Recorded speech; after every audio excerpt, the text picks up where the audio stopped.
Mona and Raju were helping Amma to clean their house. Look at all these things: clothes, utensils, food grains, combs, this bottle of honey, books. Each of these has a use, said Mona. That is why they are important, said Amma. These are resources. What is the resource?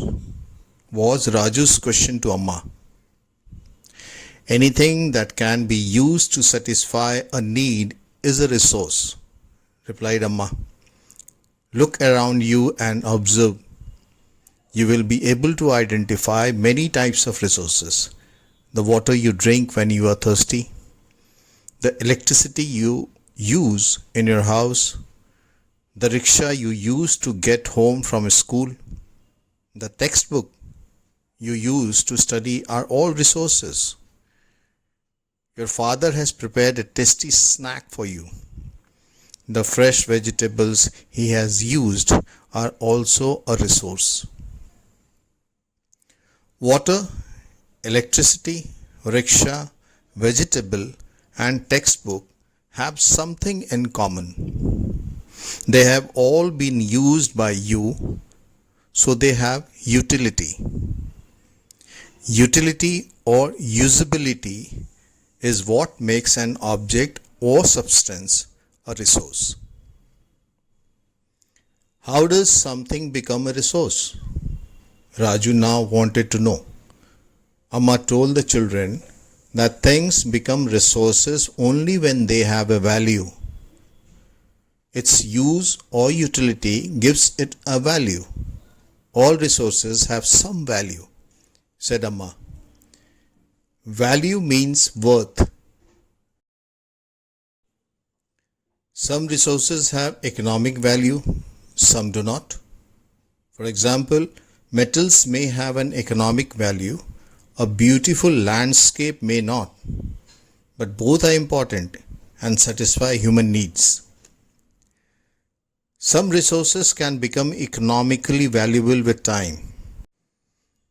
Your grandmother's home remedies have no commercial value today, but if they are patented and sold by a medical firm tomorrow, they could become economically valuable.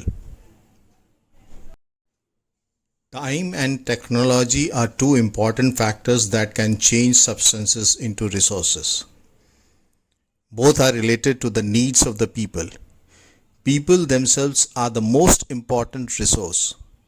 It is their ideas, knowledge, inventions, and discoveries that lead to the creation of more resources.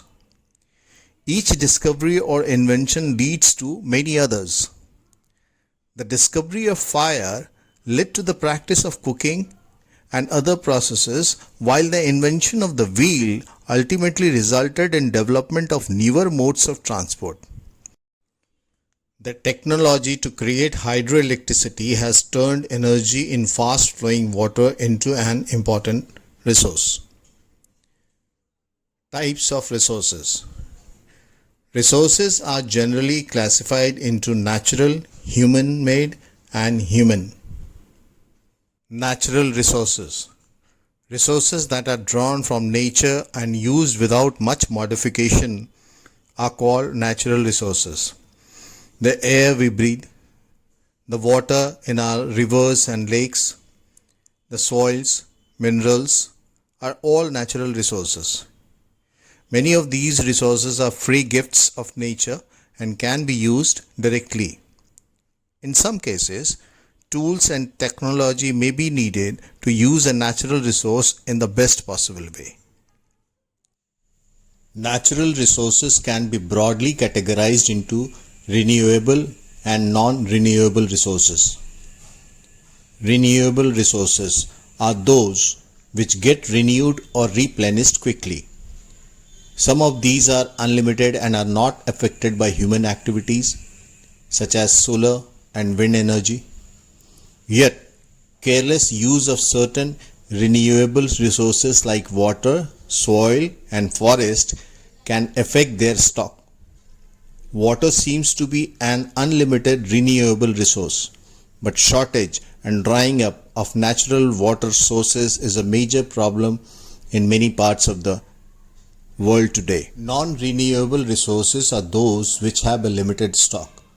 Once their stocks are exhausted, it may take thousands of years to be renewed or replenished. Since this period is much more than human lifespans, such resources are considered non-renewable. Coal, petroleum, and natural gas are some examples. The distribution of natural resources depends upon number of physical factors like terrain, climate, and altitude. The distribution of resources is unequal because these factors differ so much over the earth. Human-made resources. Sometimes natural substances become resources only when their original form has been changed. Iron ore was not a resource until people learned to extract iron from it. People use natural resources to make buildings, bridges, roads, machinery, and vehicles, which are known as human-made resources. Technology is also a human-made resource. So people like us use natural resources to make human-made resources, said Mona, nodding in understanding. Yes, said Raju. Human resources. People can make the best use of nature to create more resources when they have the knowledge, skill, and technology to do so. That is why human beings are a special resource.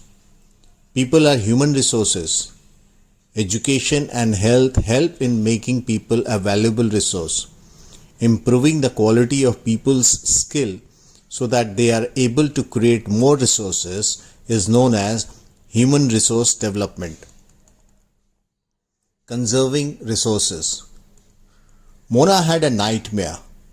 She dreamt that all the water on earth had dried up and all the trees cut down. There was no shade and nothing to eat or drink. People were suffering and roaming around desperately looking for food and shade. She told her mother about the dream. Amma, can this really happen? She asked. Yes, Amma replied. If we are not careful, then even renewable resources can become very scarce and the non-renewable ones can definitely get exhausted. What can we do about it? Raju asked. Lots, replied Amma.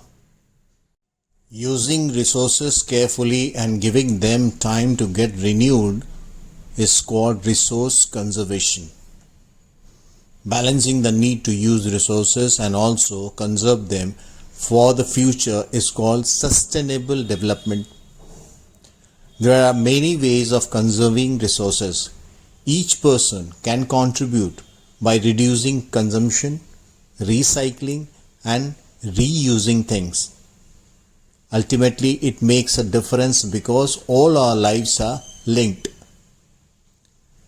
That evening, the children and their friends made packets and shopping bags out of old newspapers, discarded clothes, and baskets from bamboo sticks. We will give a few to every family we know, said Mona. After all, it is for a very good cause, said Mustafa, to save our resources and to keep our earth alive. I am going to be very careful not to waste paper, said Jessie. Many trees are cut down to make paper, she explained. I will see that electricity is not wasted in my house, shouted Mustafa. Electricity comes from water and coal. I'll make sure that water is not wasted at home, said Asha. Every drop of water is precious. Together we can make a difference, chorused the children. There are some of things Mona, Raju and their friends did. What about you? How are you going to help in conserving resources? The future of our planet and its people is linked with our ability to maintain and preserve the life support system that nature provides.